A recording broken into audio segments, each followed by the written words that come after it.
पहा मुलांनो, तुमच्या समोर किती काड्या आहेत? 7. पण या आता खेळ असा खेळायचा आहे आपल्याला. या 7 काड्यांपैकी आपल्याला किती काड्या हलवायच्या आहेत? 2. पण त्या काड्या हलवून परत याच जागेवर ठेवायच्या. पण असं गणित तयार करायचं की ज्याचं उत्तर 5 आलं पाहिजे. 5 काड्या हलवायच्या नाही, काड्या इथंच ठेवायच्या. पण 2 काड्या हलवून उत्तर 5 आलं पाहिजे. चला करा, कोण करतंय? हा, कर.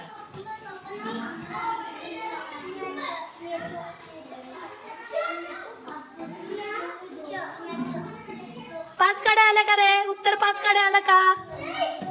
उत्तर 5 काड्या आलं का? नाही. हा, नाही. चला आता दुसरं कोण करतंय? दुसरं कोण करतंय? कर. बरोबर. हे पहा मुलांनो, हे किती आहेत? 3 अधिक 2 किती झालं? 5. चला शौर्यासाठी टाळ्या वाजवा.